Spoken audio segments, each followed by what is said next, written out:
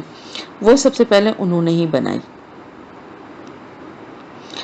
تاکہ وہ تمہیں بچائے تمہاری جنگ سے، تو کیا تم شکر گزار بنتے ہو؟ یعنی جنگ کے دوران ذرہ بختر، تلوار، نیزے اور تیروں سے ایک سپاہی کی حفاظت ہوتی ہے، تو اللہ نے اپنے ایک نبی کو یہ معجزہ بھی دیا تھا کہ ان کے ہاتھوں میں لوہا نرم ہو جاتا تھا، اور ان کو یہ بات سکھائی گئی اللہ کی طرف سے، یہ ہنر باقاعدہ سکھایا گیا کہ کس طرح سے اس سے کڑیوں سے کڑیاں جوڑ کے اور کس طرح یہ ذرہ بنائی جائے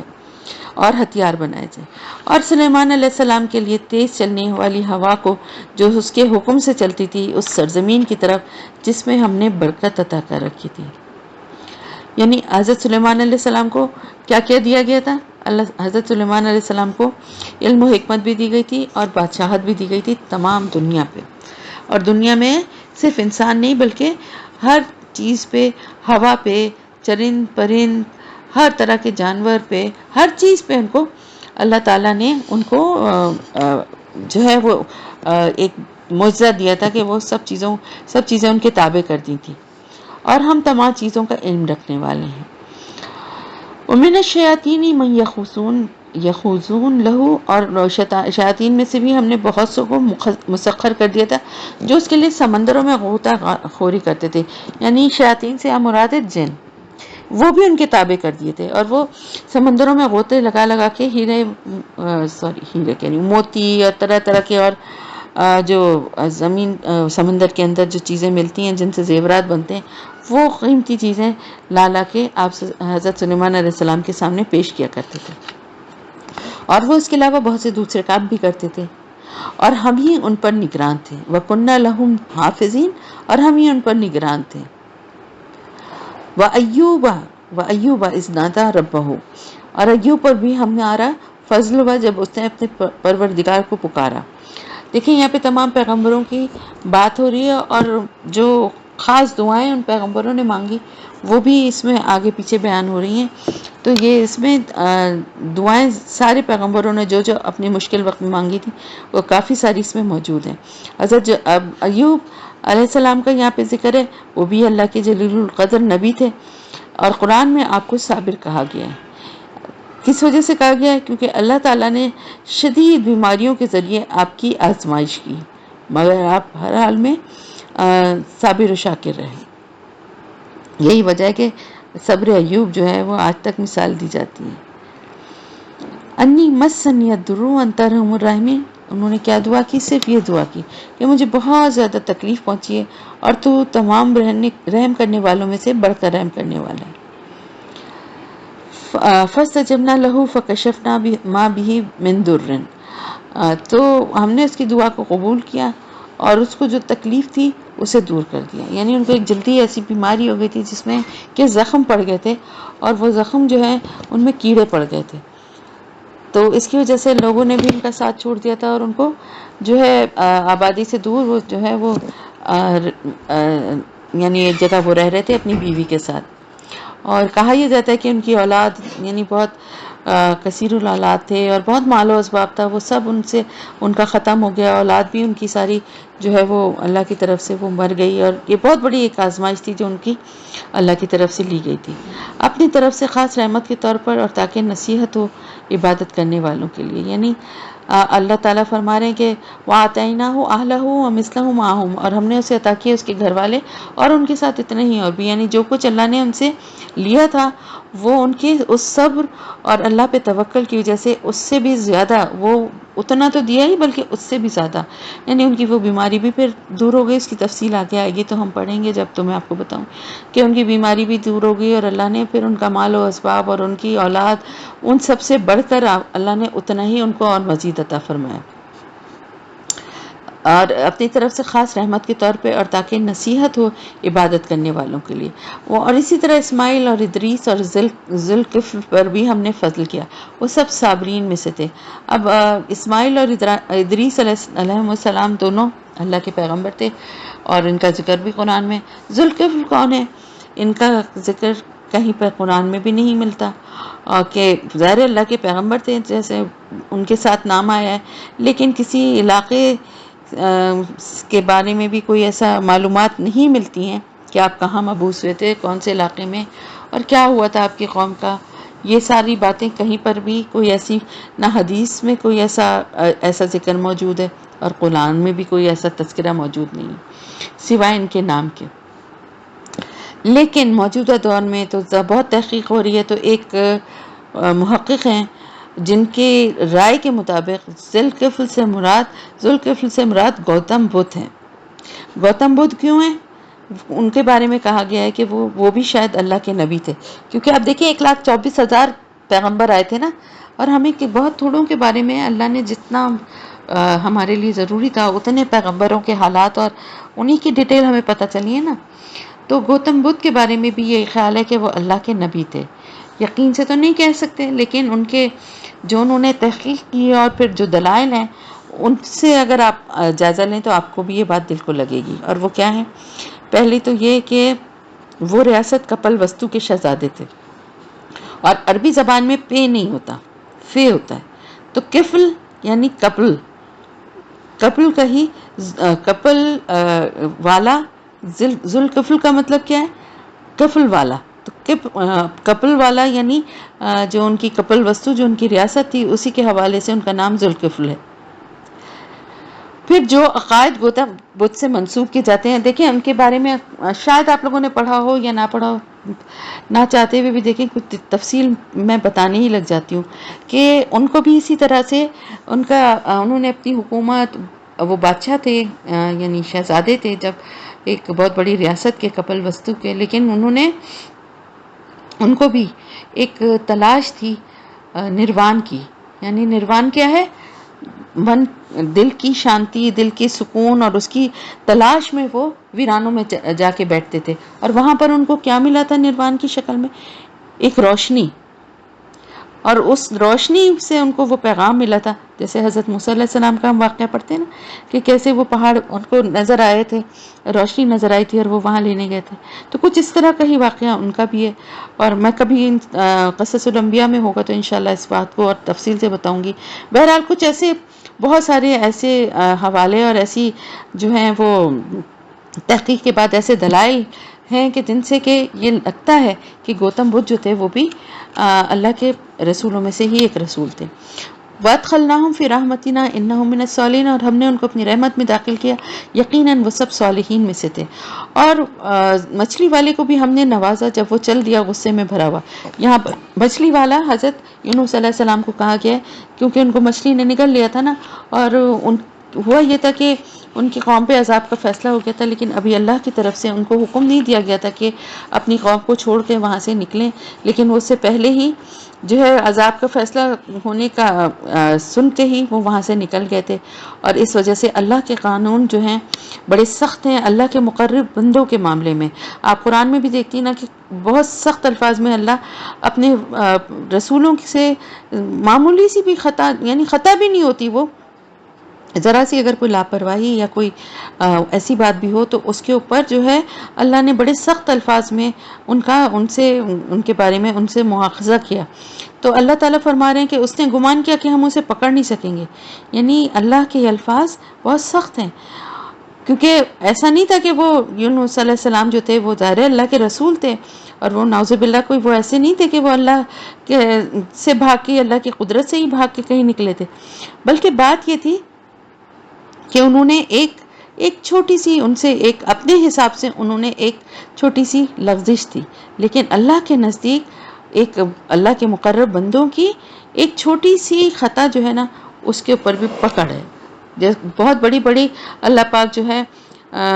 باتیں جو ہیں اپنے بندوں کی معاف کر دیتا ہے، اور لیکن اپنے جو قریبی بندے اللہ کے جو رسول ہیں ان کی چھوٹی سی باتوں پہ بھی فوراً ان کو اللہ تک کی طرف سے تنبیہ ہوتی ہے. تو پھر انہوں نے پکارا. یہاں مزید تفصیلات نہیں ہیں، اور کیونکہ ہوا یہ کہ وہ کشتی میں بیٹھ کے کہیں سفر کرتے ہوئے وہاں سے جب بستی سے نکلے تو جا رہے تھے، تو وہ کشتی جو ہے طوفان میں پھنسی اور وہاں کچھ ایسی سچویشن ہو گئی کہ ان کو سمندر میں پھینک دیا گیا. تو وہاں مچھلی نے ان کو نکل لیا، اور اس تاریکی میں ان کو اندازہ ہوا کہ یہ کیوں ایسا ہوا، اور ان کو یہ اندازہ ہو گیا کہ مجھ سے ایک غلطی ہو گئی. میں نے ایسا کام کیا ہے کہ جس کی وجہ سے میری پکڑ ہو گئی. تو انہوں نے اللہ تعالیٰ کو تاریکیوں کے اندر سے پکارا. تاریکیوں میں مچھلی کی پیٹ کے اندر کی تاریکی سے،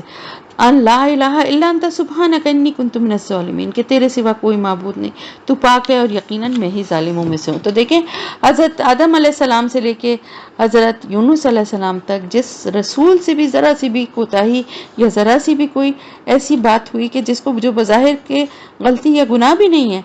ایک معمولی سی کوتاہی ہے، اس پہ بھی اگر ان کی پکڑ ہوئی ہے تو پھر انہوں نے فوراً کیا کہا؟ انہوں نے کہا میں ہی خطا کار ہوں، میں ہی گناہ گار ہوں، تو پاک ہے، میں نے اپنی جان پر ظلم کیا، ربنا ظلمنا انفسنا، یہی کہا تھا نا حضرت آدم علیہ السلام نے بھی. تو تو پاک ہے تیری ذات، اور تو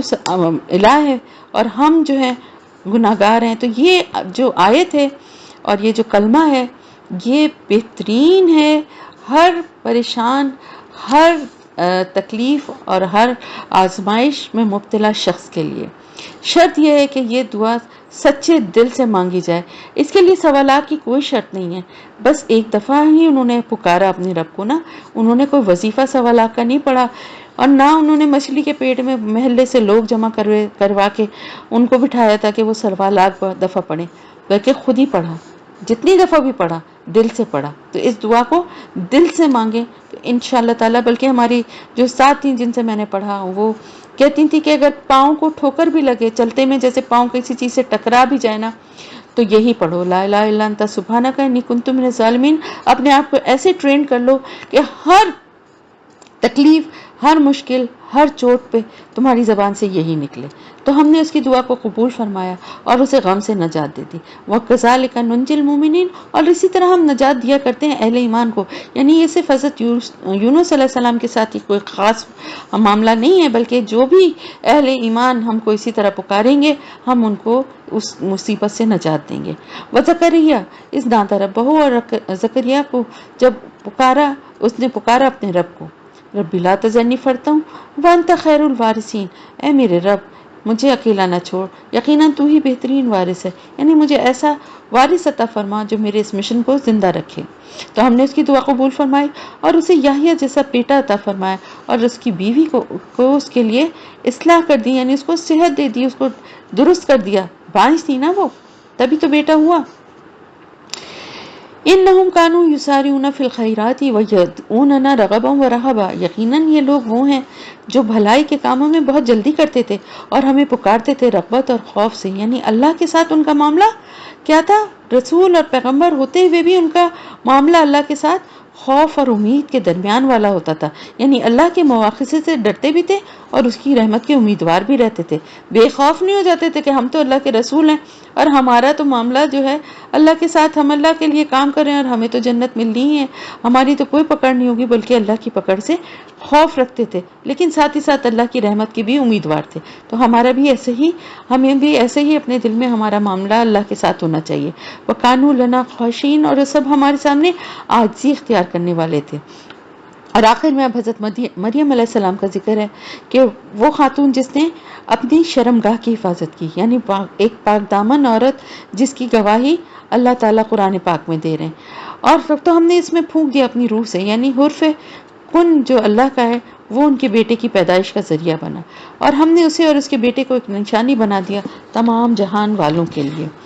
ان هذه امتکم امتا واحدہ، اور یقیناً یہ تمہاری امت ایک ہی امت ہے، یعنی امت ابراہیمی، امت اسماعیل، امت موسیٰ، امت عیسیٰ،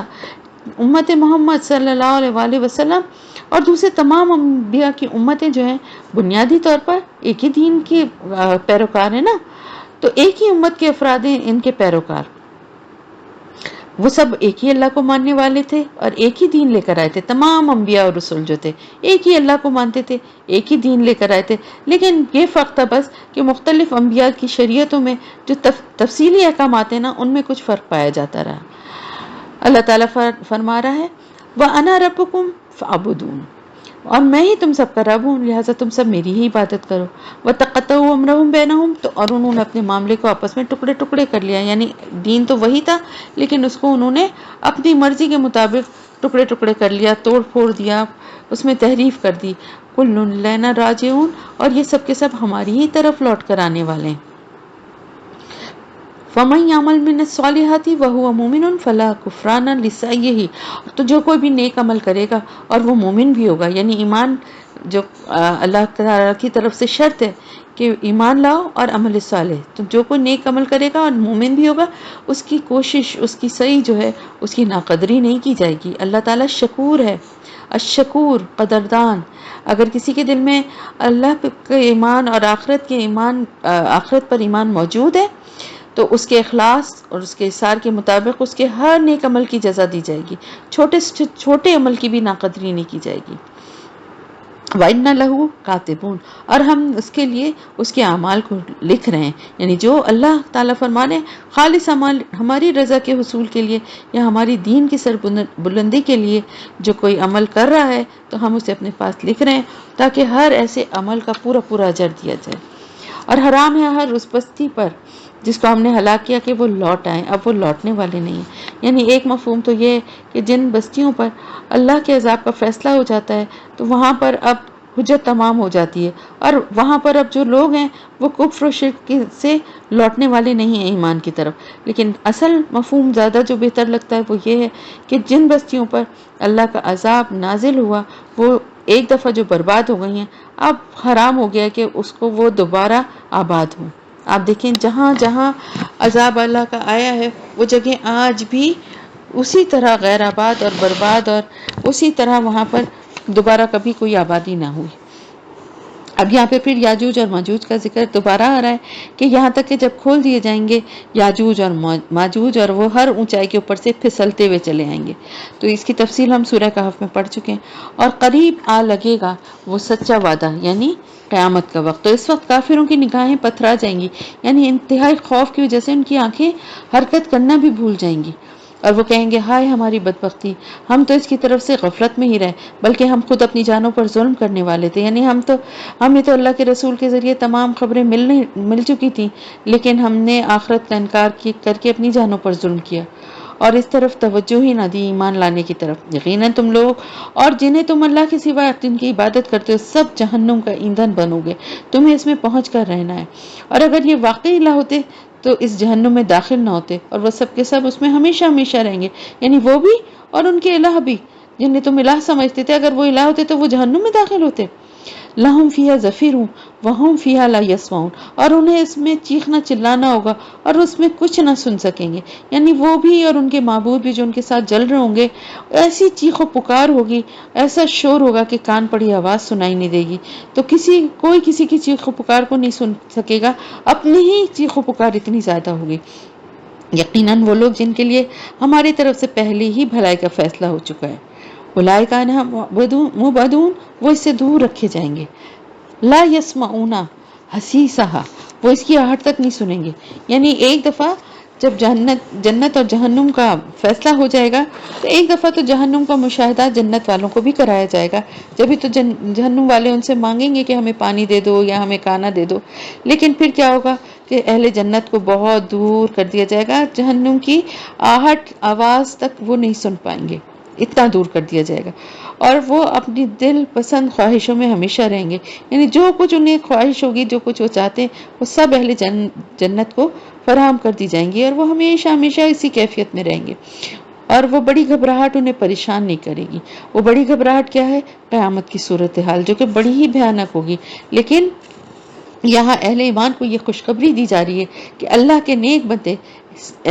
جو ایمان والے بندے ہوں گے، ان کو اس سے کوئی تکلیف اور پریشانی نہیں ہوگی۔ یہ سارا عذاب کی تکلیف جو ہے یہ سب کی سب کس کے لیے ہوگی؟ کفار کے لیے ہوگی، مشرکین کے لیے ہوگی۔ اور اللہ تعالیٰ فرما رہے ہیں فرشتے ان سے ملاقات کریں گے کہ یہ ہے آپ لوگوں کا وہ دن جس کا آپ سے وعدہ کیا گیا تھا، یعنی اس دن ان کے انعامات سے نوازایا جائے گا، ان کی قدر افزائی ہوگی۔ اور جس دن ہم آسمان کو لپیٹ دیں گے، جیسے لپیٹا جاتا ہے کاغذوں کا طومار، یعنی رجسٹر میں جس طرح وہ بڑے بڑے وہ ہوتے ہیں نا، جو لپیٹے ہوئے بڑے بڑے کاغذوں کے پلندے ہوتے ہیں، اس طرح ہم زمین کو لپیٹ دیں گے۔ جیسے ہم نے پہلی مرتبہ ابتدا کی تھی ویسے ہی ہم اس کا اعادہ کریں گے، یعنی جس طرح زمین وجود میں آئی تھی اسی طرح دوبارہ اسی شکل میں ہو جائے گی۔ وعدن علینا اننا کننا فاعلین، یہ وعدہ ہمارے ذمہ ہے اور ہم یہ ضرور کر کے رہیں گے۔ وَلَقَدْ كَتَبْنَا فِي الزَّبُورِ مِن بَعْدِ الذِّكْرِ أَنَّ الْأَرْضَ يَرِثُهَا عِبَادِيَ الصَّالِحُونَ، اور ہم نے لکھ دیا تھا زبور میں نصیحت کے بعد کہ زمین کے وارث ہوں گے ہمارے نیک بندے، یعنی قیامت سے پہلے اللہ کا دین پوری دنیا پر غالب آ جائے گا۔ اور دوسری بات یہ کہ قیامت کے بعد اہل جنت جو ہیں اور ان کے لیے ہی وہی جنت کے وارث ہوں گے، اللہ کے نیک بندے جو اللہ تعالیٰ فرما رہے ہیں کہ یہ زبور میں بھی یہ بات، یعنی آسمانی کتابوں میں سب میں یہ ساری باتیں جو قرآن میں ہم پڑھ رہے ہیں، یہ ساری پیشن گوئی، خوشخبریاں اور ڈراوے اس میں ان کتابوں میں بھی موجود تھے۔ اِنَّا فِي هَذَا لَبَلَاغًا لِقَوْمٍ عَابِدِينَ، یقیناً اس میں ایک بڑی خبر ہے اللہ کی عبادت کرنے والوں کے لیے۔ وَمَا أَرْسَلْنَاكَ إِلَّا رَحْمَةً لِّلْعَالَمِينَ، اور نبی صلی اللہ علیہ وسلم ہم نے نہیں بھیجا ہے آپ کو مگر تمام جہان والوں کے لیے رحمت بنا کر۔ آپ ان کو بتا دیجئے، ان سے کہہ دیجئے کہ میری طرف تو یہی وحی کی جاتی ہے کہ تمہارا الہ، تمہارا معبود بس ایک ہی معبود ہے، تو کیا تم اس کی فرما برداری اختیار کرتے ہو؟ پھر اگر یہ لوگ منہ موڑ لیں تو کہہ دیجئے کہ میں نے تو تم سب کو یکساں طور پر خبردار کر دیا تھا، اور میں نہیں جانتا کہ جس چیز کا تم سے وعدہ کیا جا رہا ہے وہ قریب ہے یا دور ہے۔ یقیناً وہی جانتا ہے بلند آواز سے کہی گئی بات کو بھی، اور اسے بھی جانتا ہے جسے تم چھپاتے ہو۔ وَإِنْ أَدْرِي لَعَلَّهُ فِتْنَةٌ لَكُمْ وَمَتَاعٌ إِلَىٰ حِينٍ، اور میں نہیں جانتا شاید کہ اس تاخیر میں بھی تمہارے لیے کوئی آزمائش ہو اور کچھ مدت تک تمہیں فائدہ اٹھانے کی مہلت دینا مقصد ہے، یعنی عذاب دیر سے آنے میں بھی، اس کی تاخیر میں بھی اللہ کی طرف سے کوئی نہ کوئی مسئلہ ہے، تو کوئی اللہ کی کوئی حکمت ہے، شاید اللہ دنیا میں کچھ اور عرصہ تمہیں مہلت دے رہا ہے، آزمانا چاہتا ہے کہ شاید تم واپس آ جاؤ اللہ کے دین کی طرف۔ قال رب احکم بالحق، رسول صلی اللہ علیہ وسلم نے کہا پروردگار اے میرے رب اب حق کے ساتھ فیصلہ فرما دیجئے، اور ہمارا رب رحمان ہے جس سے مدد طلب کی جاتی ہے ان باتوں کے خلاف جو تم بنا رہے ہو۔ سورہ حج، بسم اللہ الرحمن الرحیم۔ یا ایھا الناس اتقوا ربکم ان زلزلۃ الساعۃ شیء عظیم، اے لوگوں تقوی اختیار کرو اپنے رب کا، یقیناً قیامت کا زلزلہ بہت بڑی چیز ہوگا۔ اتفاق کی بات یہ ہے کہ یہ جو سورہ حج کی جب شروع ہوئی اور اس کی پہلی آیات جب ہم نے پڑھی ہیں، جب میں پڑھ رہی تھی، تو جو زلزلہ کشمیر میں آیا ہے یہ اس کی صبح کی بات ہے، ہماری کلاس تھی اس دن، اس کے دوسرے دن تھی، بلکہ اس کے دوسرے دن ہماری کلاس تھی اور ہم نے یہ آیتیں اس وقت پڑھی تو یقین کریں رونگٹے کھڑے ہو گئے۔ وہ زلزلہ جو تھا اس کی خوفناکی اور ہلاکت یاد کریں، کتنی تباہی مچی تھی، اور اس کے بعد ان آیات کو ابھی بھی ایک زلزلہ الحمدللہ اللہ کا شکر ہے جس میں اللہ نے سب کی حفاظت فرمائی ہے، تو اب ان باتوں کو، ترکی کے زلزلے کو اور یہ چیزوں کو ذہن میں رکھ کے ان آیات کو سنیں اور غور کریں کہ اے لوگوں تقوی اختیار کرو اپنے رب کا، یقیناً قیامت کا زلزلہ بہت بڑی چیز ہوگا۔ جس دن تم اس کو دیکھو گے اس دن حال یہ ہوگا کہ بھول جائے گی ہر دودھ پلانے والی ماں جسے وہ دودھ پلاتی تھی، یعنی ماں کی محبت ایسی ہے کہ ماں اپنی جان کو خطرے میں ڈال کر بھی اپنے بچے کی حفاظت کرتی ہے نا، اور ماں کسی صورت اپنے بچے پر کوئی آنچ نہیں آنے دیتی، صرف انسان ہی نہیں حیوانوں میں بھی، جانوروں میں بھی اسی شدت سے ماں کی یہ محبت اور جذبہ پایا جاتا ہے۔ لیکن اب آپ یہ اندازہ لگائیں کہ قیامت کے دن ایسا سخت ہوگا کہ اتنا اس کی دہشت اور وحشت ہوگی کہ دودھ پلانے والی مائیں چاہے وہ انسان ہو یا حیوان اپنے دودھ پیتے بچوں کو بھول جائیں گی۔ ماں نہیں بھولتی نا اپنے بچوں کو، دودھ پیتے بچوں کو کیا بھولے گی، کھانے والے بچوں کو بھی نہیں بھولتی جو کھانا کھاتے ہیں۔ اگر کھانا سارے دن کی تھکی ہوئی سارے کاموں سے فارغ ہو کے ماں کھانا کھانے بیٹھے گی اور اسی وقت اس کا بچہ کالج سے یا اسکول سے تھکا ہوا آئے گا تو ماں کیا کرے گی؟ کھانا کھاتی رہے گی، اپنا نوالا واپس پلیٹ میں ڈال دے گی اور فوراً اٹھ کے اپنے بیٹے کے لیے گرم روٹی بنائے گی اور کھانا گرم کرے گی اور اس کے لیے سب سے پہلے اس کے سامنے کھانا رکھے گی۔ تو یہ ماں کی محبت ہے نا، لیکن اس دن کی وحشت ایسی ہوگی کہ ماں جو ہے دودھ پیتے بچوں کو بھی بھول جائیں گی، گود سے گر جائیں گے بچے، ایسی کیفیت ہوگی کہ بچے دودھ پی رہے ہوں گے، ماں وحشت میں کھڑے ہو کے بھاگنے لگیں گی، بچے گود سے گر جائیں گے، اور دہشت کا عالم یہ ہوگا کہ ہر حاملہ کا حمل گر جائے گا اور تم دیکھو گے لوگوں کو جیسے وہ نشے میں ہو۔ وَتَرَى النَّاسَ سُكَارَىٰ وَهُمْ بِسُكَارَىٰ وَلَكِنَّ عَذَابَ اللَّهِ شَدِيدٌ، حالانکہ وہ نشے میں نہیں ہوں گے بلکہ اللہ کا عذاب ہی بہت سخت ہے، یعنی ایسی خوفناک اور ایسی وحشتناک وہ گھڑی ہوگی کہ لوگ یا تو ایک جیسے خوف اور دہشت سے گر پڑیں گے، یا پھر زمین کے زلزلوں کی وجہ سے اس طرح سے چل رہے ہوں گے کہ جیسے کوئی نشے میں آدمی ڈولتا ہوا جھونکتا ہوا نہیں چلتا، حالانکہ وہ نشے میں نہیں ہوں گے، لیکن حالت ان کی ایسی ہوگی کہ اس خوف و دہشت میں چلنے کی کوشش کر رہے ہوں گے، مگر زمین سے زلزلے سے پھٹی جا رہی ہوگی، اور وہ کس طرح سے اس پہ لڑکھڑاتے ہوئے چل رہے ہوں گے۔ اور لوگوں میں کچھ ایسے بھی ہیں جو اللہ کے بارے میں جھگڑتے ہیں بغیر کسی علم کے، اور وہ پیروی کر رہے ہوتے ہیں ہر سرکش شیطان کی۔ یہ وہ لوگ ہیں جو کہ اللہ کے بارے میں جھگڑتے ہیں، یعنی اللہ کی آیات، اللہ کے رسول صلی اللہ علیہ وسلم کی احادیث، یہ سب باتوں کو اپنی مرضی کے مطابق اور اسلام کے دشمنوں کے کہنے میں آ کے ان کی ایسی تعویل اور توجیہ پیش کرتے ہیں جس سے لوگوں کو گمراہ کرتے ہیں۔ اس شیطان کے بارے میں، یعنی شیطان کے بارے میں تو لکھ دیا گیا ہے کہ جو کوئی بھی اس کی دوستی اختیار کرے گا وہ اسے گمراہ کر کے رہے گا اور اس کو پہنچا کر رہے گا دوزخ کے عذاب تک۔ یا ایھا الناس ان کنتم فی ریب من البعث فانا خلقناکم فی تراب، اے لوگوں اگر تمہیں دوبارہ اٹھائے جانے کے بارے میں شک ہے تو ذرا غور کرو کہ ہم نے تمہیں مٹی سے پیدا کیا تھا، کس طرح تمہیں بنایا تھا مٹی سے، اس پہ حیرت نہیں ہوتی؟ ثم پھر نطفتن، پھر نطفے سے، ثم پھر علقتن، پھر علقے سے، علقہ کہتے ہیں جمع و خون،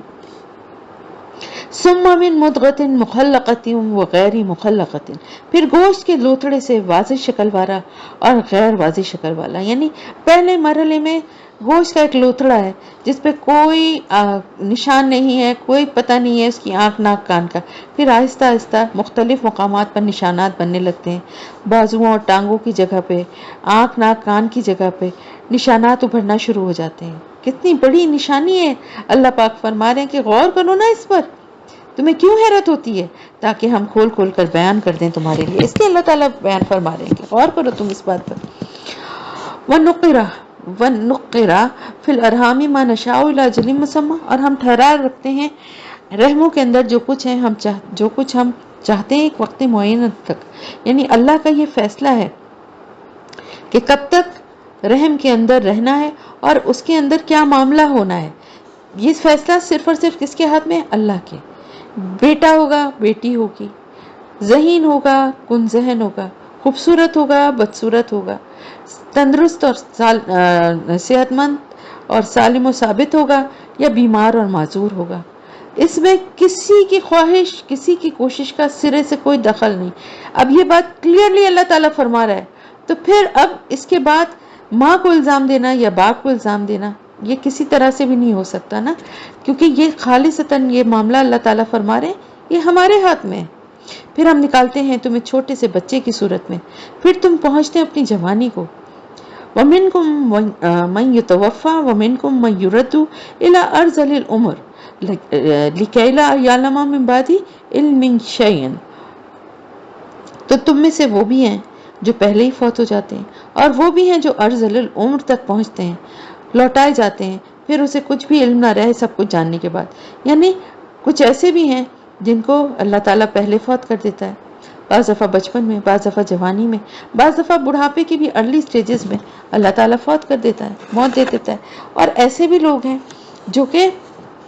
ارذل العمر تک لوٹائے جاتے ہیں، یعنی ایسی عمر تک پہنچائے جاتے ہیں، بڑھاپے کی انتہائی ہم پڑھ چکے ہیں نا، کہ جس میں کہ اسے کچھ علم ہی نہیں ہوتا کہ وہ کیا بول رہا ہے، کیا کہہ رہا ہے، یعنی یہ اتنی زیادہ ایج ہو جاتی ہے کہ عقل اور سمجھ بھی جاتی رہتی ہے۔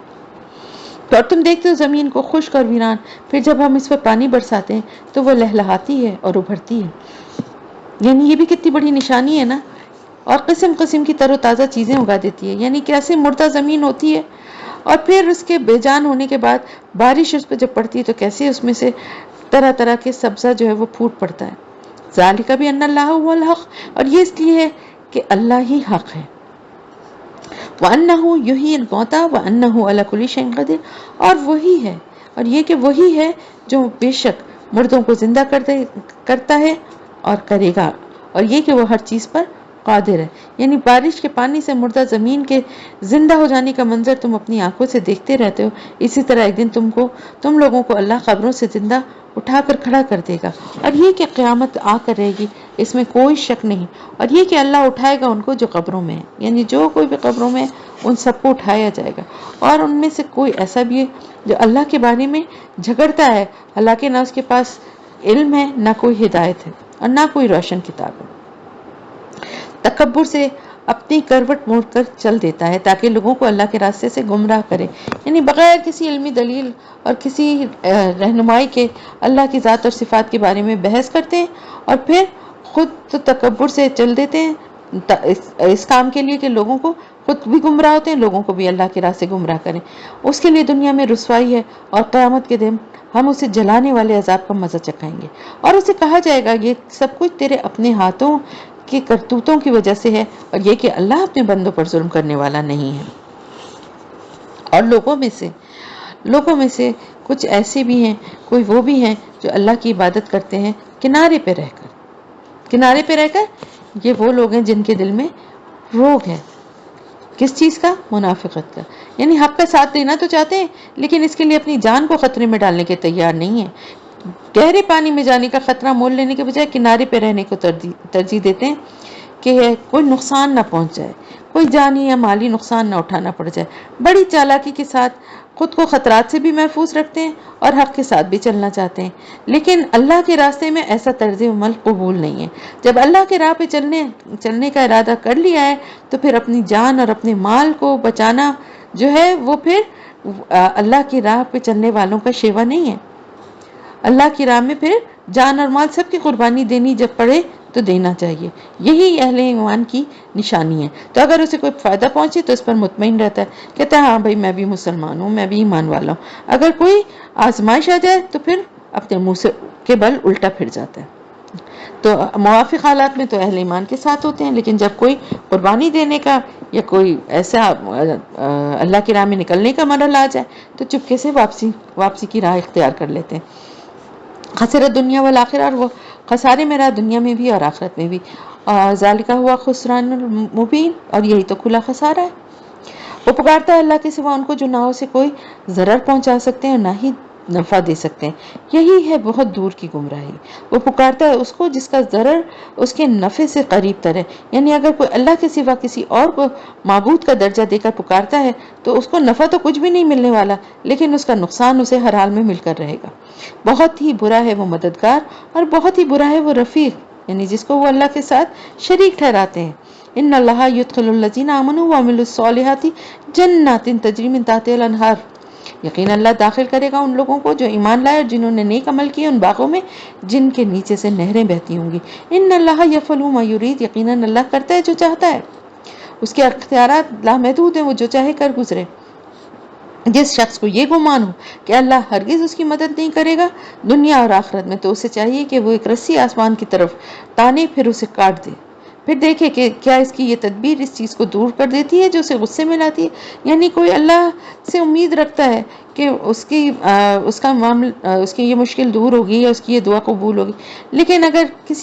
نہیں ہوتی کسی وجہ سے، اللہ کی کوئی حکمت ایسی ہے یا کوئی اس کے حق میں بہتری نہیں ہے، تو پھر وہ اللہ کی مدد سے مایوس ہو جاتا ہے، اور وہ پھر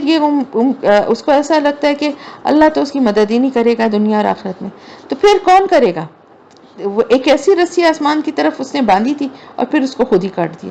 تو پھر دیکھیں گے یہ ایسا کرنا کیا اس کو کامیابی دلائے گا؟ ایسے کرنے سے کیا اس کو جو چاہیے وہ حاصل ہو جائے گا؟ اللہ کی مدد کے علاوہ کوئی اس کی مدد کر سکے گا؟ اور اسی طرح ہم نے نازل کیا قرآن کو روشن نشانیوں کی شکل میں، اور یہ کہ اللہ ہدایت دیتا ہے جس کو چاہتا ہے۔ یقیناً وہ لوگ جو آپ صلی اللہ علیہ وسلم پر ایمان لائے اور جو یہودی، مجوسی اور عیسائی ہیں، اور جن لوگوں نے شرک کی روش اختیار کی، ان اللہ یفصل بینہم یوم القیامہ ان اللہ علی کل شیء شہید، یقیناً اللہ فیصلہ کرے گا ان کے درمیان قیامت کے دن، یقیناً اللہ ہر چیز پر گواہ ہے۔ یعنی یہ سب معاملات جو ہے نا، جس الگ الگ دینوں کے جو دعوے دار بنے بیٹھے ہیں ان کا بھی، اور آپ صلی اللہ علیہ وسلم پہ جو ایمان لائے مسلمان، ان سب کے معاملات کا فیصلہ اللہ قیامت کے دن کرے گا۔ کیا تم نے دیکھا نہیں اللہ کے سامنے سر جھکاتے ہیں، سجدہ کرتے ہیں جو آسمانوں میں اور جو زمین میں، والشمس والقمر والنجوم والجبال والشجر والدواب وکثیر من الناس، اور سورج، چاند، ستارے، پہاڑ، درخت اور جانور، مویشی، چوپائے، اور لوگوں میں سے بھی بہت سارے، وکثیر حق علیہ العذاب، اور بہت سے انسان ایسے ہیں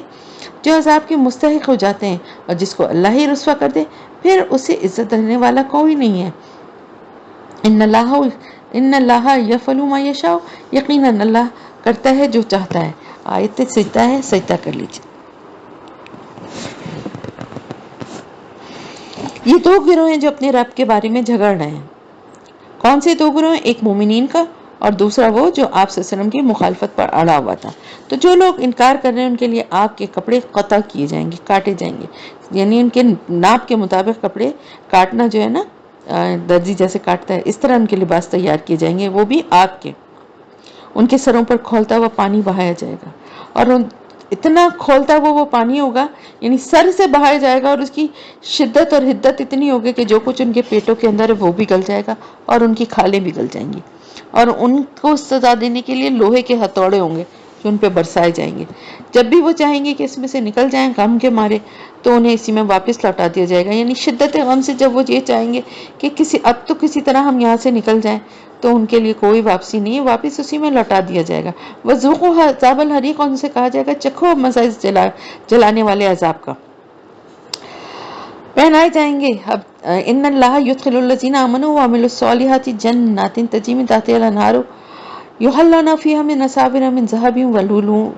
ولباسهم فیہا حریر۔ اور پھر اب ان لوگوں کا ذکر ہے کہ یقیناً بے شک اللہ تعالیٰ داخل کرے گا ان لوگوں کو جو ایمان لے اور جنہوں نے نیک عمل کیے، ایسے باغات میں جن کے نیچے نہریں بہتی ہوں گی، اور پہنائے جائیں گے اس جنت میں وہ انہیں سونے کے کنگن اور موتی، اور ان کا لباس ہوگا ریشم۔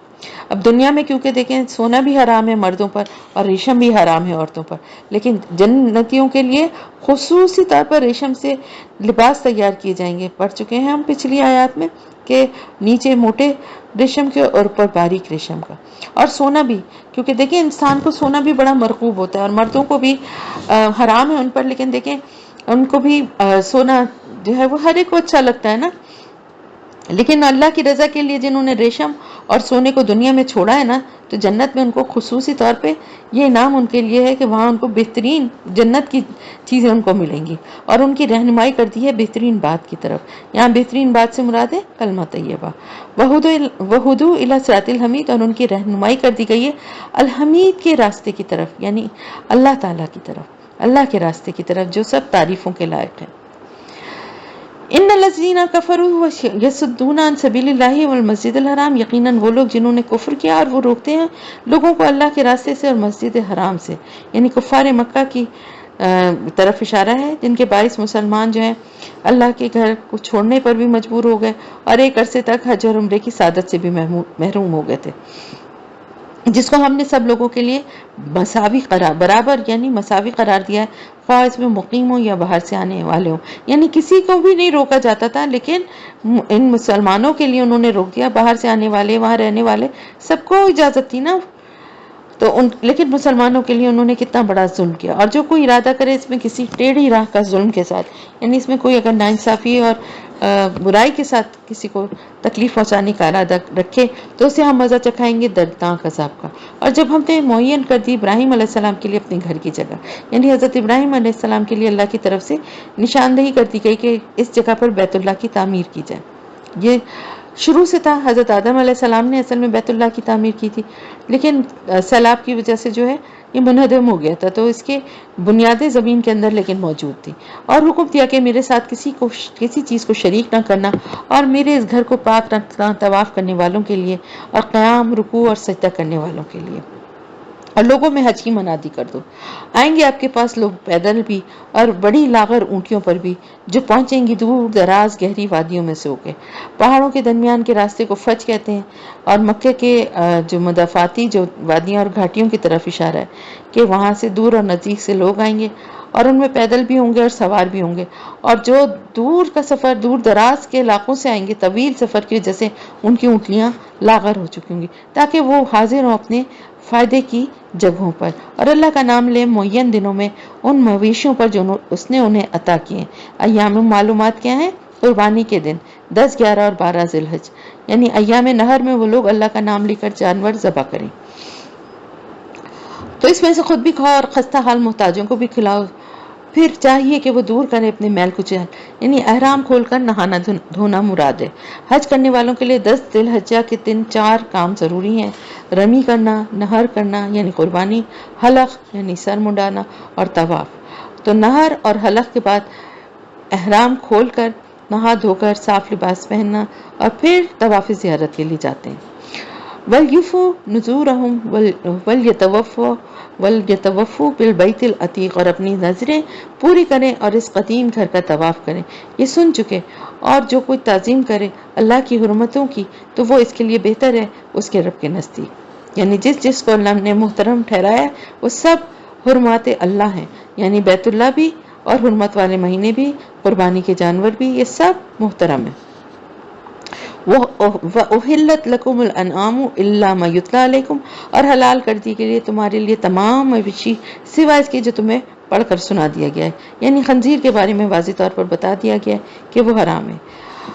تو تم بچو بتوں کی گندگی سے اور بچو جھوٹ بات سے، یعنی شرک سے بچنا تمہاری پہلی ترجیح ہونی چاہیے۔ یکسو ہو جاؤ اللہ کے لیے اور اس کے ساتھ کسی کو شریک نہ کرتے ہوئے، اور جو کوئی اللہ کے ساتھ شریک کرے گا تو وہ ایسے ہی ہے جیسے آسمان سے گر پڑا، یعنی شرک کرنے والے انسان کی مثال ایسی ہے جیسے کسی بلندی پر رسی کی مدد سے ٹنگا ہوا تھا تو رسی کٹ گئی اور وہ ایک دم تیزی سے نیچے آ رہا ہے، تو فتخطفہ الطیر اور تہوی بہ الريح فی مکان صحیح، تو اسے پرندے اچک لیں یا ہوا اڑا پھینکے کسی دور دراز جگہ۔ تو اب اس شخص کی کیفیت یہ ہے کہ یا تو باز اور عقاب جیسے شکاری پرندے جو ہیں وہ اس کو اچک سکتے ہیں، ان کے رحم و کرم پر ہوگا، یا پھر تیز ہوا کا کوئی جھونکا اسے کسی کھائی میں پٹک دے گا۔ اور یہ ایسا انجام مشرک کا کیوں ہوگا؟ کیونکہ اللہ کا دامن چھوڑ کر وہ بے سہارا ہو جاتا ہے۔ یہ سب کچھ تم نے سن لیا، اور جو اللہ کے شاعر کی تعظیم کرے گا تو یہ یقیناً دلوں کے تقوی کی بات ہے۔ لکم فیہا منافع الی اجل مسمی، تمہارے لیے ان یعنی قربانی کے جانوروں میں نفع ہے ایک وقت معین تک، یعنی ان قربانی کے جانوروں سے فائدہ اٹھانے کی اجازت ہے، ان پر سواری کی جا سکتی ہے، ان کی اون کو استعمال میں لایا جا سکتا ہے، دودھ پیا جا سکتا ہے۔ پھر ان کی اصلی منزل یہ قدیم گھر ہے، پھر ان جانوروں کو لے جا کر بیت اللہ میں پیش کرنا ہے، وہاں قربانی کرنا ہے۔ اور ہر امت کے لیے ہم نے قربانی کا ایک نظام مقرر کیا ہے تاکہ وہ اللہ کا نام لیا کریں ان مویشیوں پر جو اس نے انہیں عطا کی ہیں۔ فَإِلَٰهُكُمْ إِلَٰهٌ وَاحِدٌ فَلَهُ أَسْلِمُوا، تو جان لو کہ تمہارا الہ ایک ہی الہ ہے تو تم اس کے سامنے سر تسلیم خم کیا کرو، اس کی مکمل اطاعت کیا کرو۔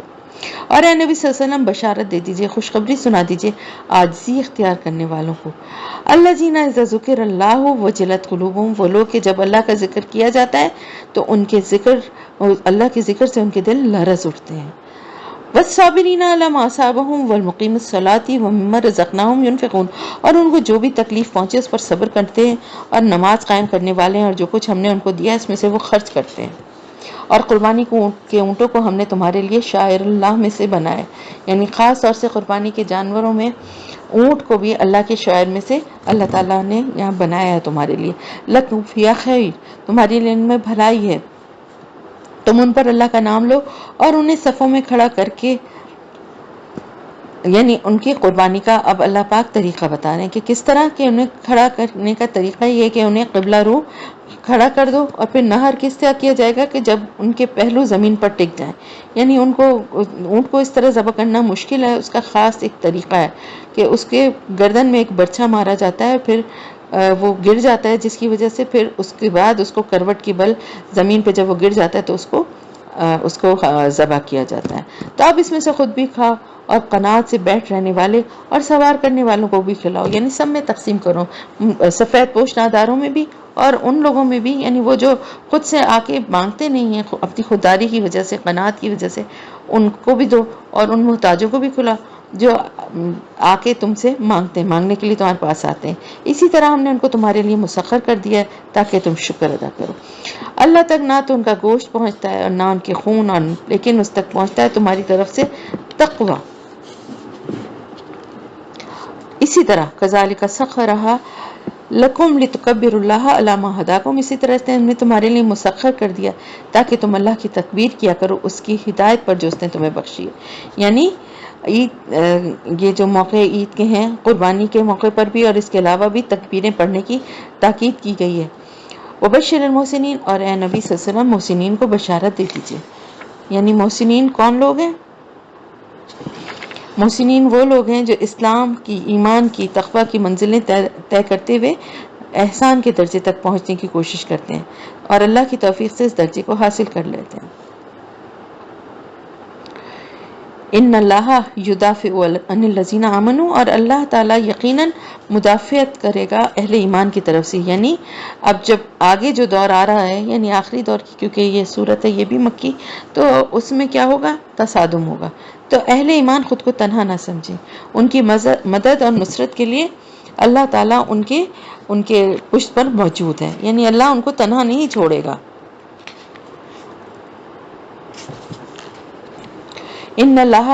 لا یحب کل خوان کفور، اللہ بالکل پسند نہیں کرتا ہر بڑے خیانت کرنے والے ناشکرے کو۔ یہ مشرکین مکہ کا تذکرہ ہے۔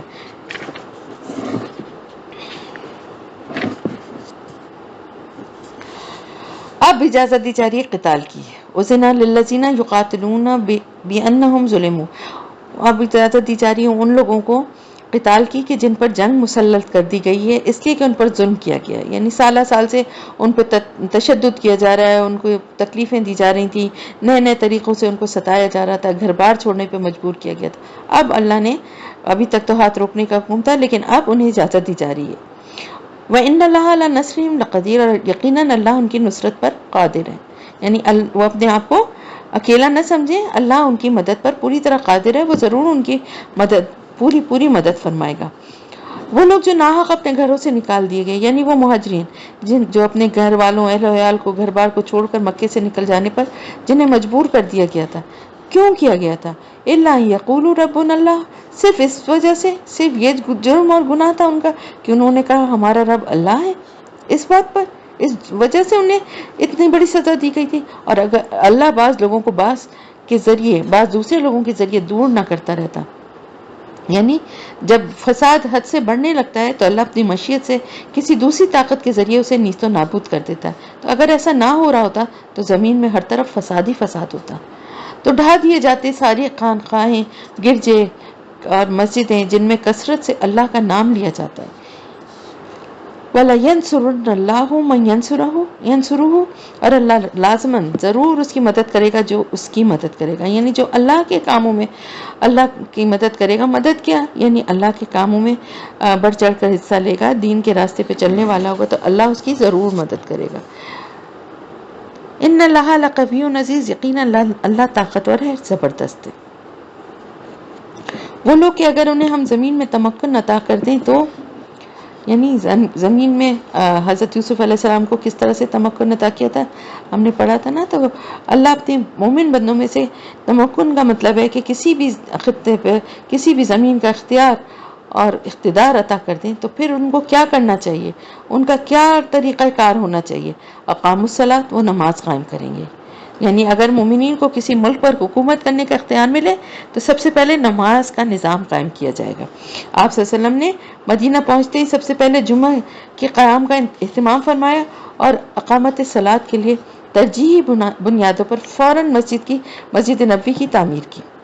وآتوا الزکوٰۃ، اور زکوٰۃ ادا کریں گے۔ وامر بالمعروف ونہی عن المنکر، اور وہ نیکی کا حکم دیں گے اور برائی سے روکیں گے۔ یعنی اللہ جن لوگوں کو اختیار زمین پہ دیتا ہے، یعنی کہیں پر اگر ان کی حکومت قائم ہوگی مومنین کی، اہل ایمان کی، تو وہ یہ سارے کام کریں گے، اور تمام امور کا انجام تو اللہ ہی کے قبضہ قدرت میں۔ اور اے نبی صلی اللہ علیہ وسلم، اگر یہ لوگ آپ کو جھٹلا رہے ہیں تو ان سے پہلے قوم نوح، قوم عاد اور قوم سمود کے لوگوں کو بھی رسولوں کو جھٹلا چکے ہیں، یہ کوئی نئی بات نہیں ہے، اس سے پہلے بھی قوموں نے ایسے ہی کیا۔ وہ قوم ابراہیم و قوم لوط، اور ابراہیم علیہ السلام اور لوط علیہ السلام کی قوم بھی رسولوں کی تکذیب کر چکی ہے، یعنی ان سب نے اپنے رسولوں کو جھٹلایا ہے، اور مدین کے لوگ بھی، اور موسیٰ علیہ السلام کی بھی تکذیب ہو چکی ہے۔ تو میں نے ان کافروں کو کچھ ڈھیل دی، پھر میں نے ان کو پکڑ لیا، تو کیسی رہی میری پکڑ؟ اللہ تعالیٰ فرمانے ڈھیل دی، اور ان کی ڈیٹیل بہت دفعہ ہم ابھی پڑھ چکے ہیں، تو مزید تفصیل میں نہیں جاؤں گی کہ پھر کس طرح ان کو پکڑ لیا۔ اور کتنی ہی بستیاں تھیں جنہیں ہم نے ہلاک کر دیا اور وہ ظالم تھی، یعنی کسی بستی کو ایسے ہی ہلاک نہیں کیا گیا بلکہ اس کے رہنے والے مجرم اور گناہگار تھے، کفر اور شرک اور دوسرے گناہوں کی وجہ سے، تو پھر اور کسی طرح اپنی اصلاح کرنے کو تیار نہیں تھے، تو پھر اس وجہ سے ان بستیوں کو تباہ کیا گیا، تو وہ گری پڑی ہیں اپنے چھتوں پر۔ اور کتنے ہی ناکارہ کنویں ایسے کنویں ہیں جو بند پڑے ہوئے ہیں، یعنی ان تباہ ہونے والی بستیوں میں کتنے کنویں ہوں گے جو بڑی محنت سے کبھی کھودے گئے ہوں گے، لیکن اب اور اس اپنے اپنے وقت پر ان کنواں پر کیسی لائن لوگوں کی لگتی ہوگی، کیسے پانی بھرنے والے آ کے اکٹھے ہوتے ہوں گے، لیکن اب وہ کنویں ویران اور معطل پڑے، وہ قصر مشید اور کتنے ہی مضبوط محل بنائے ہوں گے انہوں نے، وہ بھی ویران پڑے ہوئے ہیں۔ افلم یسیروا فی الارض فتکون لہم قلوب یعقلون بہا، تو کیا یہ لوگ زمین میں گھومے پھرے نہیں ہیں کہ ان کے دل ہوتے جن سے یہ سمجھتے، یعنی دل تک ان کی یہ بات پہنچتی اور یہ عبرت پکڑتے۔ اصل بات جو ان بستیوں کے کھنڈرات تو وہ دیکھتے ہیں لیکن عقل اور سمجھ سے کام نہیں لیتے کہ ان کے دل تک یہ بات پہنچے اور یہ عبرت حاصل کریں، اور نہ اور یا ہوتے ان کے کان جن سے یہ سنتے، یعنی نہ تو عقل سے کام لیتے ہیں، نہ اللہ کی آیات کو سنتے ہیں اور سن کے کچھ سیکھتے ہیں یا کوئی عبرت حاصل کرتے ہیں۔ فَإِنَّهَا لَتَعْمَى الْأَبْصَارُ وَلَكِنْ تَعْمَى الْقُلُوبُ الَّتِي فِي الصُّدُورِ، تو اصل میں آنکھیں اندھی نہیں ہیں، آنکھیں اندھی نہیں ہوتی ہیں بلکہ دل اندھے ہو جاتے ہیں جو سینوں کے اندر ہیں۔ یعنی جو بڑے بڑے مشرکین تھے، ابو جہل، ابو لہب، ولید بن مغیرہ، ان لوگوں کو کیا مرض لاحق تھا؟ ان کو یہ مرض لاحق تھا کہ ان کے دل اندھے تھے، آنکھیں اندھی تھوڑی تھیں، دیکھتے تھے، اور ساری نشانیوں کو دیکھتے ہوئے بھی ایمان نہیں لانے کی وجہ کیا ہوتی ہے کہ دل کے اوپر پردے پڑے ہوئے ہیں، ان کی دنیا کی جو لالچ ہے، ہٹ دھرمی ہے، عصبیت ہے اور خواہشات ہیں، ان سب کے پردے پڑے ہوئے ہیں، تکبر ہے، اور اسی وجہ سے ان کی روحوں تک یہ باتیں پہنچتی ہی نہیں تھیں، ان کے دل مکمل اندھے ہو چکے تھے اور نہ سن سکتی تھیں اور نہ سمجھ سکتی تھیں۔ وَيَسْتَعْجِلُونَكَ بِالْعَذَابِ وَلَنْ يُخْلِفَ اللَّهُ وَعْدَهُ، اور اے نبی صلی اللہ علیہ وسلم، یہ لوگ عذاب کے بارے میں آپ سے جلدی مچا رہے ہیں، اللہ اپنے وعدے کے خلاف ہرگز نہیں کرے گا، آئے گا، اگر یہ نہیں اپنی اصلاح کرتے تو اللہ کا عذاب آئے گا، اللہ کا وعدہ برحق ہے۔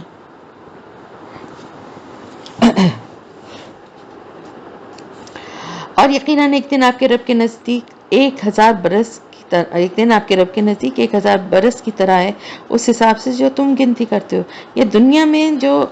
انسان کا جو حساب کتاب ہے اس کے مطابق 1000 سال کا عرصہ اللہ کے نزدیک ایک دن کے برابر ہوگا۔ کس طرح سے ہوگا یہ اللہ تعالیٰ بہتر جانتا ہے۔ اللہ کے نزدیک یہ پوری کائنات جو ہے نا کھلی ہوئی ہے، 1000 سال یہاں کے جو ہے ایک دن کے برابر ہے، تو پھر دیکھیں نا اللہ کے سامنے تو سب آگے پیچھے کا سارا معاملہ کھلا ہوا ہے۔ یہ بھی ایک سمجھنے والی بات ہے یہ بھی، لیکن کس طرح سے یہ بات ہوگی یہ اللہ کو زیادہ بہتر پتہ ہے۔ اور کتنی ہی بستیاں ایسی تھیں کہ میں نے انہیں ڈھیل دی لیکن وہ گناہ گار تھیں۔ ثم اخذتها ولی المصیر، اور پھر میں نے ان کو پکڑ لیا اور ان سب نے میری ہی طرف لوٹ کر آنا۔ اے نبی صلی اللہ علیہ وسلم کہہ دیجئے، آپ کہہ دیجئے کہ میں تو تمہارے پاس بس ایک صاف واضح طور پر آگاہ کرنے والا، خبردار کرنے والا، ہوشیار کرنے والا بھیجا گیا ہوں۔ مجھے تو اس لیے بھیجا گیا ہے کہ تمہیں واضح طور پر جو کچھ آنے والا ہے اس سے واضح طور پر خبردار کر دوں۔ وَالَّذِينَ آمَنُوا وَعَمِلُوا الصَّالِحَاتِ لَهُم مَغْفِرَةٌ وَرِزْقٌ کریم، تو وہ لوگ جو ایمان لائیں اور نیک عمل کریں ان کے لیے اللہ کی طرف سے مغفرت بھی ہے اور بہت باعزت رزق ہے۔ اور باعزت رزق کریم کیا ہے؟ وہ جو جنت میں رزق دیا جائے۔ اور جو لوگ ہماری آیات کو نیچے دکھانے کی تگ و دو کرتے ہیں وہی ہیں جو جہنم والے ہیں۔ یعنی جن کی زندگی کی ساری بھاگ دوڑ اور تگ و دو یہی ہے کہ اللہ کی آیات کو کسی طرح سے غیر مؤثر بنا دیں، اللہ کی آیات کا کسی طرح انکار کر دیں، تو اللہ کی مخالفت کرنے والوں کی سزا کیا ہے کہ وہ جہنم کا ایندھن بنیں گے۔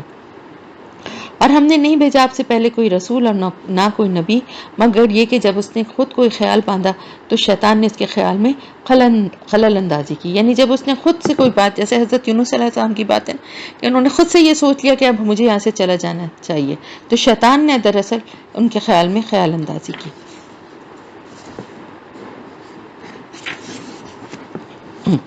تو اللہ منسوخ کر دیتا ہے اسے جو کچھ شیطان نے ڈالا ہوتا ہے، پھر اللہ اپنے فیصلوں کو پختہ کر دیتا ہے۔ واللہ علیم حکیم، اور اللہ سب کچھ جاننے والا اور بہت زیادہ حکمت والا ہے، تاکہ وہ شیطان کی طرف سے کی گئی اس آمیزش کو فتنہ بناتے ہیں ان لوگوں کے لیے جن کے دلوں میں مرض ہو اور جن کے دل سخت ہو چکے ہیں. یعنی شیطان کی طرف سے جو یہ بات ہوتی ہے کہ وہ کچھ اس طرح کی بات ڈالتا ہے تو اس کو یہ بھی آزمائش بن جاتی ہے، فتنہ بن جاتی ہے ان لوگوں کے لیے جن کے دلوں میں مرض ہے اور جن کے دل سخت ہو چکے ہیں. وَإِنَّ الظَّالِمِينَ لَفِي شِقَاقٍ بَعِيدٍ، اور یقیناً ظالم لوگ مخالفت اور دشمنی میں بہت دور جا چکے ہیں. وَلِيَعْلَمَ الَّذِينَ أُوتُوا الْعِلْمَ أَنَّهُ الْحَقُّ مِن رَّبِّكَ، اور اس لیے بھی کہ لوگ جان جائیں جنہیں علم دیا گیا ہو کہ یہ یقیناً یہ حق ہے آپ کے رب کی طرف سے. ایسے کسی بھی معاملے میں اللہ کے فیصلے پر وہ پورا ایمان اور پورا یقین رکھتے ہوں اور تو وہ اس پر ایمان لے آئے اور ان کے دل اللہ کے آگے جھک جائیں. وَإِنَّ اللَّهَ لَهَادِ الَّذِينَ آمَنُوا إِلَىٰ صِرَاطٍ مُّسْتَقِيمٍ، اور یقیناً اللہ اہل ایمان کو سیدھے راستے کی طرف ہدایت دینے والا ہے. یعنی اگر جو مخلص مومنین ہیں ان سے اگر کبھی کوئی لغزش ہو جاتی ہے، کوئی کوتاہی ہو جاتی ہے تو اللہ تعالیٰ ان کا رخ پھیر کر درست سمت موڑ دیتا ہے. اللہ کی یہ رحمت ہے مومنین کے ساتھ. اور کافر کے تو اس بارے میں ہمیشہ شک و شبے میں ہی رہیں گے، یعنی ان کے تو شکوک و شبہات کبھی ختم ہونے والے ہیں ہی نہیں. حتیٰ تأتیہم الساعۃ بغتۃ اور یأتیہم عذاب یوم نقیم، یہاں تک کہ یا تو ان پر قیامت آ جائے اچانک، یا آدم کے ایک عقیم کہتے ہیں بانجھ کو، ایک 5 دن کا عذاب ان پر مسلط ہو جائے. 5 دن سے مراد ایسا دن ہے جو ہر خیر سے خالی ہو، یعنی جس دن کسی قوم کی بربادی کا فیصلہ ہوتا ہے، یعنی عذاب کا دن. الملک یومئذ للہ یحکم بینہم، اس دن بادشاہی صرف اللہ کی ہوگی اور وہی ان کے درمیان فیصلہ کرے گا. فالذین آمنوا وعملوا الصالحات فی جنات النعیم، تو جو لوگ ایمان لائے اور انہوں نے نیک عمل کیے وہ نعمتوں والے باغات میں ہوں گے. والذین کفروا وکذبوا بآیاتنا فاولئک لہم عذاب مہین، اور جن لوگوں نے کفر کی روش اختیار کی اور ہماری آیات کو جھٹلایا ان کے لیے رسوا کن عذاب ہوگا. والذین ہاجروا فی سبیل اللہ، اور وہ لوگ جنہوں نے ہجرت کی اللہ کی راہ میں، ثم قتلوا او ماتوا لیرزقنہم اللہ رزقا حسنا، پھر وہ قتل ہو گئے یا فوت ہو گئے. دونوں صورتوں میں یعنی اگر اللہ کی راہ میں مارے گئے یا ویسے ہی موت آ گئی اور وہ فوت ہو گئے تو دونوں صورتوں میں اللہ ان کو لازماً رزق حسنہ دیں گے، کیونکہ اللہ کی راہ میں نکلے تھے نا، اور یقیناً اللہ ہی بہترین رزق دینے والا ہے. اور لَيُدْخِلَنَّهُمْ مُدْخَلًا يَرْضَوْنَهُ، اور وہ ضرور ان کو ایسے مقام میں داخل کرے گا جس سے وہ راضی ہو جائیں گے. وَإِنَّ اللَّهَ لَعَلِيمٌ حَلِيمٌ، اور اللہ یقیناً سب کچھ جاننے والا اور تحمل والا ہے، بردبار ہے. یہ تو ہے ہی، ذالک یہی ہے. ومن عاقب بمثل ما عوقب به، وہ شخص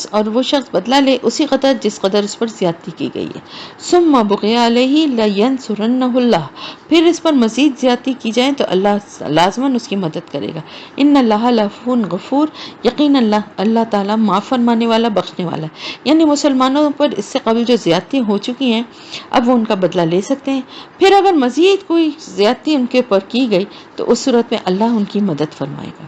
اور یہ اس لیے کہ اللہ رات کو دن میں داخل کرتا ہے اور دن کو رات میں داخل کرتا ہے، اور یہ کہ اللہ سب کچھ سننے والا اور سب کچھ دیکھنے والا ہے.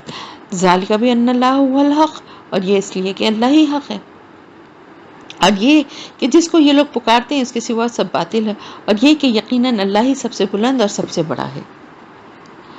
الم تری ان اللہ انزل من السماء ماء فتصبح الارض مخضرۃ، کیا تم نے نہیں دیکھا کہ اللہ آسمان سے پانی نازل کرتا ہے تو زمین سرسبز ہو جاتی ہے. ان اللہ لطیف خبیر، یقیناً اللہ تعالیٰ بہت باریک بین اور بہت باخبر. لہ ما فی السماوات ما فی الارض وان اللہ لہو الغنی الحمید، اسی کا ہے جو کچھ آسمانوں میں ہے اور جو کچھ زمین میں ہے، اور یقیناً اللہ بے نیاز ہے اور اپنی ذات میں خود حمید ہے. یعنی اسے کسی کی حمد کی ضرورت نہیں ہے، وہ ویسے ہی اللہ تعالیٰ جو ہے وہ تعریف کے قابل ہے، اس کی تعریف ہوتی ہے اور اس کو ضرورت نہیں ہے کہ کوئی کرے گا تو تعریف ہوگی. وہ ہے ہی، اس کی ذات ہے ہی تعریف کے قابل اور لائق، اس کے علاوہ ہے ہی نہیں کوئی. کیا تم نے نہیں دیکھا کہ اللہ نے زمین کی سب چیزوں کو تمہارے لیے مسخر کر دیا؟ کیوں کر دیا؟ اس لیے کہ تمہاری ضروریات کو پورا کرے، تمہارے لیے زندگی اس زمین پہ گزارنا جو ہے وہ آسان ہو جائے. اور کشتی کو جو چلتی ہے سمندر میں اس کے حکم سے، اور وہ تھامے ہوئے آسمان کو وہ گر نہ جائے زمین پر مگر اس کے حکم سے. یعنی کیا کیا نعمتیں، یعنی زمین پر بھی کتنی چیزیں اللہ نے مسخر تمہارے لیے کر دی، جانوروں کو مسخر کر دیا، اور اسی طرح بہت ساری چیزوں کو تمہارے لیے مسخر کر دیا جس سے تم اپنے زندگی کے معاملات کے لیے جو ہے وہ اپنی آسانی کے ساتھ اپنی ضروریات کو پورا کرتے ہو. پھر ساتھ ہی ساتھ سمندر میں بھی کشتیوں کو اللہ کے حکم سے جو چلتی ہیں ان کو بھی مسخر کر دیا. پھر وہ آسمان کو تھامے ہوئے کہ وہ زمین پر گر نہ جائے مگر اس کے حکم سے، یعنی ایسا نہ ہو کہ کہیں تمہارے اوپر آسمان گر جائے، اس کو بھی اللہ نے تھاما ہوا ہے. کیسے تھاما ہوا ہے؟ کہیں کوئی ستون، کہیں کوئی رسی نہیں ہے، لیکن تھاما ہوا ہے. یقیناً اللہ انسانوں کے ساتھ بہت ہی شفیق ہے، بہت ہی مہربان ہے. اور وہی ہے جس نے تمہیں زندہ کیا، پھر وہ تمہیں موت دے گا، پھر تمہیں زندہ کرے گا. یقیناً انسان بڑا ہی ناشکر ہے. ہم نے ہر امت کے لیے قربانی اور عبادت کے طریقے مقرر کر دیے جن کی وہ پیروی کرتے ہیں، تو انہیں آپ سے اس معاملے میں جھگڑنا نہیں چاہیے. وَادْعُ إِلَىٰ رَبِّكَ إِنَّكَ لَعَلَىٰ هُدًى مستقیم. اور آپ اپنے رب کی طرف بلاتے رہیے، یقیناً آپ ہدایت کے سیدھے راستے پر ہیں. اگر یہ لوگ آپ سے جھگڑیں تو آپ کہہ دیجئے کہ اللہ بہتر جانتا ہے جو تم کر رہے ہو. یعنی اگر جھگڑنے لگیں کہ ہم صحیح ہیں اور آپ غلط ہیں تو آپ ان سے کہیں کہ اللہ بہتر جانتا ہے جو تم کر رہے ہو، اور اللہ فیصلہ کر دے گا تمہارے درمیان قیامت کے دن ان چیزوں کے بارے میں جن میں تم اختلاف کرتے رہے تھے.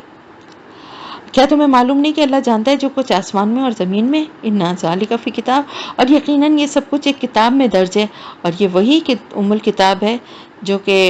جس میں کہ اللہ تعالیٰ کے علم کی جو قدیم کتاب ہے، جس میں کہ تم سب کچھ جو لوح محفوظ میں جو ہے. اِنَّ ذَلِكَ عَلَى اللَّهِ يَسِيرٌ. یقیناً یہ اللہ پر بہت آسان ہے.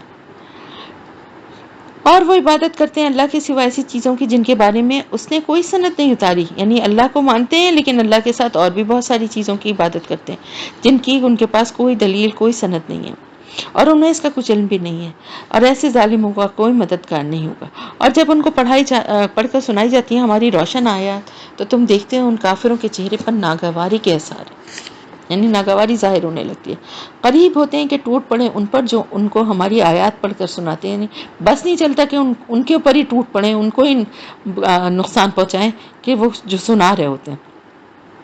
آپ صلی اللہ علیہ وسلم کہہ دیجیے کہ میں تمہیں اس سے بدتر چیز کی خبر دوں؟ یعنی جتنی تمہیں ناگواری اس وقت ہو رہی ہے اور جس قدر تمہیں سختی محسوس ہو رہی ہے کہ تمہیں سننا پڑ رہی ہے اللہ کی آیت، کیا میں تمہیں بتاؤں اس سے بھی بڑھ کر ناگوار اور سخت چیز تمہارے لیے کیا ہوگی؟ النار وعدها اللہ الذین کفروا وبئس المصیر. اور وہ ہے آگ جس کا وعدہ کیا اللہ نے کافروں سے، اور بہت ہی برا یہ وہ ٹھکانہ ہے. بئس المصیر، بہت ہی برا ٹھکانہ ہوگا.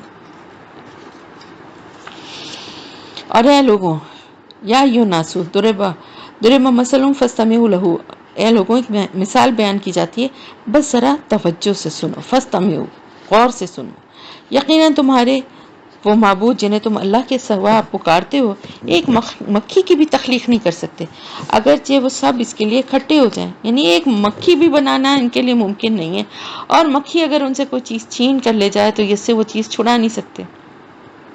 یعنی مکھی کو تخلیق کرنا تو بہت دور کی بات ہے. اگر مکھی کوئی چیز، کوئی دھاگا، کوئی چین، کوئی چیز بھی اڑا کے اپنے پروں میں لے جائے تو یہ اس کو واپس بھی نہیں لے سکتے، اڑ جائے گا. تو ضعف الطالب والمطلوب، کتنا کمزور ہے طالب بھی اور مطلوب بھی. ما قدر اللہ کا قدر ہی، انہوں نے اللہ کی قدر نہیں کی جیسا کہ اس کا قدر کرنے کا حق تھا، جیسے کرنی چاہیے تھی. ان اللہ لقوی عزیز. اور یقیناً اللہ بہت طاقت والا ہے اور سب پر غالب ہے. اور اللہ چن لیتا اپنے پیغامبر فرشتوں میں سے بھی اور انسانوں میں سے بھی. ان اللہ سمیع بصیر. اور یقیناً اللہ سب کچھ سننے والا، دیکھنے والا ہے. یہاں پر دونوں طریقے جو ہیں اللہ کے رسولوں کے جو کہ پیغام لاتے ہیں انسانوں تک، وہ دونوں اللہ تعالیٰ نے بتا دیے. یعنی ایک تو رسول ہے جس کے پاس اللہ کا پیغام آتا ہے اور وہ لوگوں تک پہنچاتے ہیں، اور دوسرے فرشتوں میں حضرت جبرائیل علیہ السلام کو اللہ نے چنا ہے، اور وہ انسانوں میں سے حضرت محمد صلی اللہ علیہ وسلم اور دوسرے جو رسول تھے ان تک بھی جو ہے وحی کے ذریعے پیغام پہنچاتے ہیں. یعلم ما بین ایدیہم وما خلفہم. اور وہ جانتا ہے جو کچھ ان کے سامنے اور جو کچھ ان کے پیچھے. وإلی اللہ ترجع الامور. اور اللہ ہی کی طرف تمام معاملات لوٹا دیے جائیں گے. یا ایھا الذین آمنوا ارکعوا واسجدوا واعبدوا ربکم. اور اے ایمان والوں، جھک جاؤ، اور یعنی رکوع کی حالت میں، اور سجدہ کرو اور اپنے رب کی عبادت کرو، اس کی بندگی کرو. یعنی یہاں پر صرف رکوع اور سجدہ ہی مراد نہیں ہے، بلکہ اللہ کے ہر حکم کے سامنے اپنا سر جھکا دو، سر تسلیم خم کر دو۔ وَفْعَلُوا الْخَيْرَ، اور نیک کام کرو۔ اب نیک کام وعبدو، بندگی کریں، اور ساتھ میں پھر کیا نیک کام ہے؟ یہاں نیک کام سے مراد ہے خدمت خلق ہے، یعنی خدمت خلق میں صرف بھوکے کو کھانا کھلانا یا کپڑے پہنانا یا ان کی ضرورت کو پورا کرنا نہیں ہے، بلکہ خدمت خلق کا ایک بہت بڑا کام یہ ہے کہ لوگوں کی عاقبت سنوارنے کی کوشش کی جائے۔ تو اس حکم میں یہ بھی شامل ہے کہ اللہ کے وہ نیک بندے جن کو اللہ نے ایمان سے نوازا ہے، ایمان ان کے دلوں تک پہنچ چکا ہے، اب ان کا کام ہے کہ وہ دوسرے لوگوں کو بھی اس سے آگاہ کریں تاکہ وہ جہنم کا ایندھن بننے سے بچ جائیں، تاکہ تم لعلکم تفلحون، تاکہ تم فلاح پاؤ۔ یعنی صرف یہ کہنا کہ کلمہ پڑھ لیا اور بس کامیاب ہو گئے ضروری نہیں ہے، اس کے لیے اعمال صالح اور اللہ تعالیٰ نے جو کچھ بتایا ہے کس طرح سے خیر کے کام یعنی بھلائی کے کام کرنا ہے، یہ بہت ضروری ہے۔ وجاہدوا فی اللہ حق جہادی، اور جہاد کرو اللہ کے لیے جیسا کہ اس کے لیے جہاد کا حق ہے۔ ہوج تباکم، اس نے تمہیں چن لیا ہے اور دین کے معاملے میں تم پر کوئی تنگی نہیں رکھی۔ ملت ابیکم ابراہیم، تمہارے جو باپ تھے ابراہیم علیہ السلام، ان کی ملت میں، اور اس نے تمہارا نام مسلم رکھا، ہوا سماکم المسلمین، اس نے تمہارا نام مسلم رکھا، یعنی اللہ تعالیٰ نے تم لوگوں کو مسلم کا خطاب دیا ہے، اور تمہارے باپ، تمہارے جد امجد جو ابراہیم علیہ السلام تھے، انہوں نے بھی تمہارا یہی نام رکھا تھا، اور اس سے پہلے بھی تمہارا یہی نام تھا، اور اس کتاب میں بھی ہے۔ لِيَكُونَ الرَّسُولُ شَهِيدًا عَلَيْكُمْ وَتَكُونُوا شُهَدَاءَ عَلَى النَّاسِ، تاکہ پیغمبر تم پر گواہ ہوں اور تم لوگوں پر گواہ ہو۔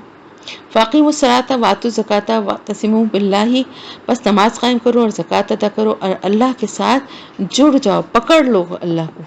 اس کے دامن کو پکڑ لو۔ ہوا مولاکم فنعم المولا ونعم النصیر، تو وہ تمہارا مولا ہے، تمہارا مددگار ہے، تمہارا حامی ہے، تو کیا ہی اچھا ہے وہ مولا اور کیا ہی اچھا ہے وہ مددگار۔ تو الحمدللہ یہاں پر ختم ہو گیا، لیکن یہ یاد رکھیں کہ